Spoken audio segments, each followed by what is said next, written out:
Oh, just building some Legos. Nothing much. What are you up to? I've been looking for you. We have to go make that Kiss Church video. Oh, okay. Yeah, let me just put these two pieces together. I'm almost done. Alrighty, last piece left. Hey, do you know where my tire went? I don't know where your tire is, but we have to go. But, the kids are going to be I'm mad. almost done. Fine, but I need it. It's not complete without it. Come on.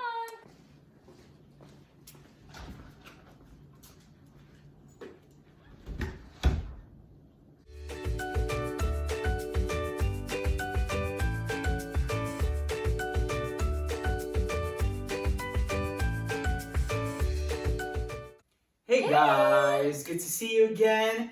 It is another Wednesday with you guys, and we're super excited to be here. Yes, we are. So let's just dive on in. Had to get this guy out of the garage, but I finally brought him back, and we're ready. Fun. No, you can have fun later. Our friends are waiting. Right. All right. So today we're going to be talking about somebody very important in the Bible. Oh, somebody important. Probably David, of course. No. What? David is pretty important. Okay, let me think. How about Joshua, right? Am I right? That's a good guess, but no, not Joshua. Oh, man. Well, of course, I thought you were going to make it more harder, but if we're talking about the most important, Jesus was the most important person in the Bible, right? He was, but that's not who we're talking about either. Oh, man. Try again. Okay, this is going to be my last guess. I'm pretty sure I'm going to get this one. Is it Moses? Close. So we're talking about the story of Moses, but maybe not quite Moses. Everybody knows the story about Moses, right? He was an Israelite, but nobody knew he was an Israelite until he got older, and then God used him to stand up against Pharaoh with the 10 plagues, and then he was able to free all the Israelites from slavery. Everybody knows all about him, right? And that story. But did you know that there's another key character in that story? Joshua. Stop trying to make Joshua important. Okay, This is not his okay. story. It's not his story. Who is it? Well, let me tell you. So when Moses was a baby, Pharaoh made a law that all the boy kids had to die. And Moses' mother didn't like that, of course. She loved him too much to let that happen. So she placed Moses in a basket and put him in a river. That way nobody could find him, and if nobody found him, nobody would hurt him. So she put him in the river, and she prayed, and she let her baby go down there. And Moses floated down the river and was later discovered by Pharaoh's daughter, who found and adopted Moses and raised him as her own, an Egyptian. So, because of that, though, Moses was able to live and fulfill his destiny in setting the Israelites free. So, okay, but she's important, but what's her name? She doesn't have a name in the Bible. What? There's a lot of people in the Bible who are not named, but that doesn't mean they're not important. Okay, I'll let you finish the story. I don't know about this. She is very important. Without Pharaoh's daughter, Moses probably would have died. And without Pharaoh's daughter, without Moses, the Israelites maybe wouldn't have been set free. They for sure wouldn't have been set free at that time. Who knows if they ever would have been. Without Pharaoh's daughter and Moses being able to live and do all those different miracles with the, what are those called? The plagues. The plagues. Without Moses being able to do those miracles with the plagues, and all the people who watched that, can you imagine the faith that built? Them watching Moses being able to do those miracles with the plagues and them turning to God because of that. I bet you some of them became Christians because they saw the awesome things that he could do, and they probably thought, wow, that guy's God is way more real than this statue God. But none of that could have been possible without Pharaoh's daughter getting him from the river and raising him, right? That is crazy. I never thought about it that way. Yep.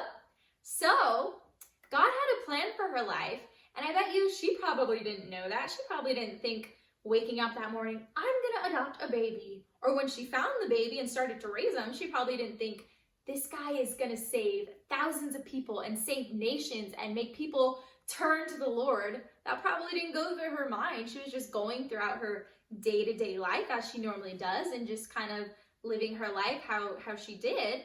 But she was able to be a huge part of God's plan. Wow, that's pretty intense how that one person made such a huge difference. It did, with the snowball effect, right? So she was a huge, significant part in this story. And without her, the story about Moses that we all know, that wouldn't really be a thing. And Joshua. Joshua's not in our story this week, Joshua. So I want to encourage you guys, continue to live your life just doing what you're doing and living your life for Jesus. And even if you think, well, this is what I'm doing is small or not important, or how is this ever going to be part of God's plan? I promise you it's important to God, and He knows exactly what's happening in your life. So keep living it, keep listening to God, and keep living for the Lord and being an example. And He's going to use you for a huge, mighty purpose that you don't know yet, but God knows. So it's important. That's awesome. So the main point today, guys, is God created you with a purpose. No matter how young you think you are today, because you're like, oh, well, I'm just a kid and nobody's going to listen to me. That's not true. First of all, we know all you kids, and we know that God has a huge plan and a huge purpose for your life. And it doesn't matter how old you get. Someday you're going to be old and wrinkly like me, but God still has a purpose for your plan. God is going to do something amazing. And if you're still on this earth, it's because God still has a lot to do with you. Yes.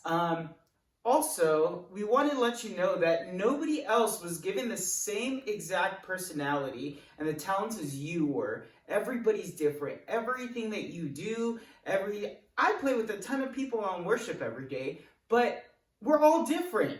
And we all have our strengths, and we all play differently. And God uses us in different ways to minister to different people. So always know that God separated you specifically to help other people, and you're a puzzle piece in God's great plan that fits in the exact spot, or the Lego piece, if I will, which I have to go find, because if I don't go find that wheel, my Batmobile is useless. So I'm going to go find that, and I just want to leave you guys with one thought today. What is God's purpose in your life? And if you don't know yet, I encourage you, go ask your parents, or go ask your brother and sister, or even a pastor. Or God. Or God. Pray about it. Pray about it. And God will tell you. And again, you guys are still young. You have a full life to live. And God's going to do some amazing things in your life. All right, guys. So we also have a verse that we're going to say with you. So you remember the first time Mr. Josh and I are going to read the verse. And then the second time we'll read it all together, okay? So let's read the verse now. Ready? 1, 2, 3. Jeremiah 1:5. Before I made you in your mother's womb, I knew you. Before you were born, I chose you for a special work. I chose you to be a prophet to the nations. All right, now we're going to read it with you guys on the count of 3. 1, 2, 3. Jeremiah 1:5. Before I made you in your mother's womb, I knew you. Before you were born, I chose you for a special work. I chose you to be a prophet to the nation. Thank you very much, guys. We love you. We'll see you later. Bye.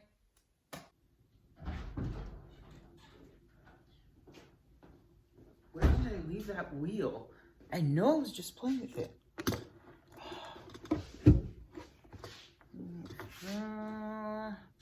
Oh, there it is. Awesome. Now I can really play.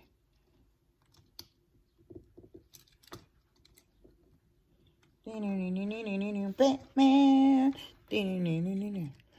I'm Batman. And I'm the Joker. Joker, what? You wear more makeup than my mom does.